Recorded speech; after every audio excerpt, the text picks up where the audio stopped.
What's up, guys? Joe Drake here with the Axiom Fitness Academy, and I got my man Josh Gangaware. And we're talking a little bit today about how not to sell fitness and sell personal training. You know, not a lot of people love to sell, but in doing so, thinking about things that may not work best when it comes to trying to get more clients. And probably, Josh, one of my least favorite ones, and I feel like has always been a common approach going into like the big box gym environment. So if you're someone who works in a larger gym environment and you've been told, hey, you know what, you need to go work the floor, right? And what you do, and most people take that as like, I need to go up and I need to go ask someone on a treadmill if they want to come do a training session with me. And to me, I liken it to just walking up to the bar, and although this may work on like 1% of the time, and saying, hey, let's go home together, right? So it's not necessarily the most effective approach, rather than spending time out there doing other things, right? Maybe you're spending out time doing the relationship building side, but I think people think, hey, you know what, I just need to go up and start asking people, and it's this shotgun effect that if I ask enough people, someone's gonna say yes, right? So that's the idea of just going up onto a treadmill, probably not the best approach. Yeah, you're really kind of wasting your time doing that. It's kind of playing that numbers game where, of course, if you're going to ask a certain number of people, someone's bound to say yes, but is that really the most effective use of your time? Probably. No, absolutely not, right? If you're really in that environment, I think that's, you got to be there all the time. You got to be there doing your personal workouts. You got to just be like, just getting to know people. Over time, they're going to see you and know you as a trainer. After all those things, right, then you go about asking, hey, what do you think about this? Like Joe said, building relationships is really the first start to doing any of this stuff, because you can't just walk in cold like we talked about on that treadmill thing. But you really got to try and really build up that relationship. Have that person know you, like you, before they're willing to buy something from you. Yeah, if there's someone out there who's doing really well with it, I want to meet you and figure out what your deal is. The next one, Instagram model, right? And what I mean about this, how not to sell personal training, doesn't mean don't look good and let people know about it, but how many people out there are just posting half-naked photos of them on Instagram and Facebook and thinking, hey, this is how I want to get more clients, right? When in fact, what you might be doing is gaining attention from the kind of people who are never going to pay for your services.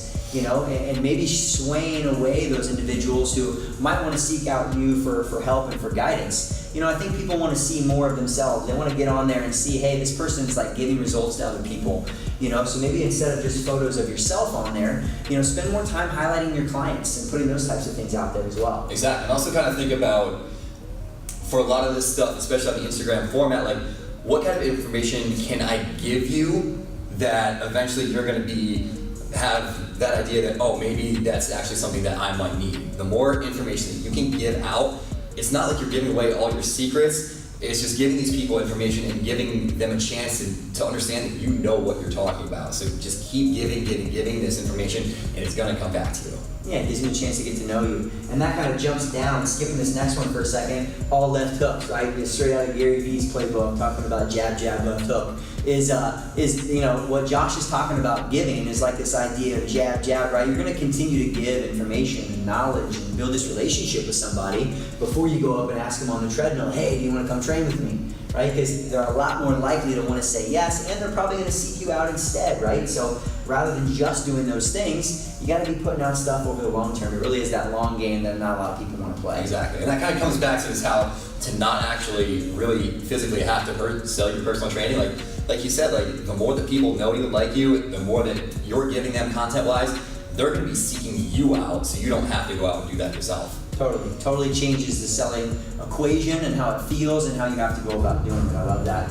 Another one here too, like once you actually get to this point when you're getting down to talking about pricing and options, another way not to sell personal training is price confusion or just options, right? By the time you've gotten someone down this point of, hey, you know what, maybe you've done an initial session together, they've gotten to know you, that you want to make it really simple where it's, it's like, hey, here's going to probably be the best thing for you. And they don't have to choose between. I think about it like whenever I first went to, I think maybe a 24-hour fitness back before I worked for them too, and having like this price book, of things that come out, which hey, you know what, big company, maybe there's some strategy behind that, but as I'm going along, I'm like, all right, I'm already overwhelmed by this, right?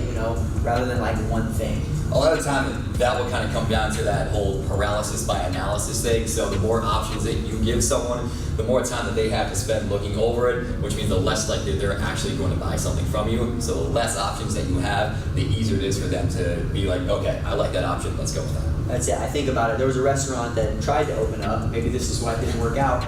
near Gravity and Oxygen, really just maybe like 6 months ago, and you walked in and like I'm telling you, I couldn't even read the words on the menu because there were so many items. And initially I was like, I don't even want to come back because it's like just give me 5 things to choose from and I'll choose one really good meal. And that's how I feel saying about the personal training and pricing. So we talked about that. The last one that I think really ties a lot of these together too is follow-up, and I think it's kind of often forgotten about, right? It's this one time, hey, we build up the courage, like I'm going to ask for the sell, I'm going to ask them to train with me when they're on the treadmill, I'm going to throw a left hook, they didn't say yes, so they don't want it.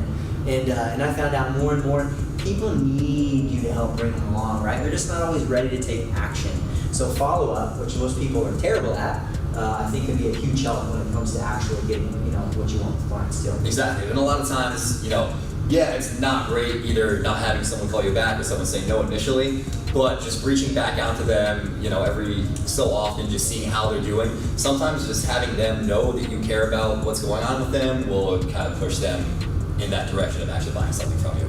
I agree. And whether you guys are in fitness and personal training now, or you guys are watching this, maybe thinking about it, and don't like this idea of selling and following up, you just got to think about it as helping people get out of their own way.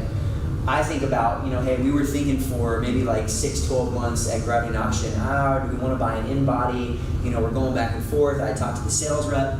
I can't even tell you, he had to have followed up maybe like 50 times. But honestly, in the end, it's what I needed, and it's what he got me to end up buying an in-body. I needed someone to keep reminding me because it's something I wanted to do, but it just wasn't my priority.